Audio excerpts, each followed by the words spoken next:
This is Cherkasy region, a land rich in Ukrainian geniuses. Let me see what you wrote.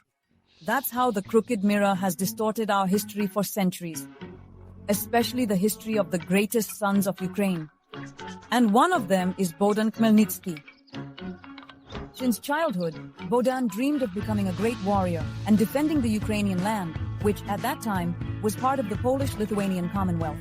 So when he grew up, he immediately joined the royal army, and once even saved the king he served. However, not everyone was happy about Khmelnytsky's success.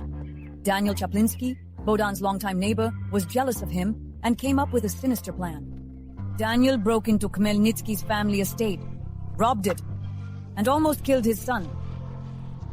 Then, my Bohdan set out to seek justice from those he had admired since childhood, the Cossacks. Khmelnytsky had long been known and respected in the Sich as a military clerk, so they elected him Hetman. Hetmans were military commanders. There were 3 of them in the Polish-Lithuanian Commonwealth: Polish, Lithuanian, and Ukrainian. However, Ukrainians had never been allowed to hold such high positions, and the Cossacks decided to protest a bit. And here I am, the Hetman's faithful friend, the mace. Taking me in his hands, Bohdan and his army opposed the Polish-Lithuanian Commonwealth so that Ukrainians could become masters of their land. The Hetman triumphantly raised me over the battlefields at Zhovty Vody, near Korsun, near Pilyavtsi, and he bowed before me in Kiev when the Patriarch of Jerusalem himself ordained him Prince of Rus. He was the first prince since the times of Kievan Rus to liberate the Ukrainian lands and gather them under his mace. However, the king was not about to give Ukrainians what was theirs so easily. Frightened and furious, he gathered his forces and dealt Khmelnytsky a crushing blow near Berestechko. Khmelnytsky's army was defeated. He needed an ally in his fight against the nobility and the king. It was the Tsar of Moscow.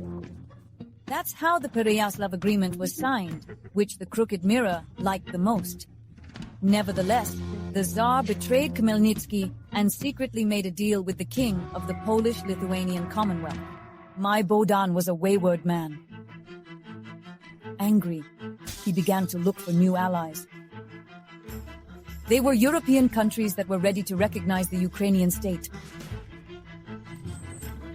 But suddenly, Bohdan and I had to part ways. He died before he could finish what he had started. The mirror stole the original text of the Pereyaslav Agreement and made everyone believe that Khmelnytsky wanted to unite Ukraine with Moscow.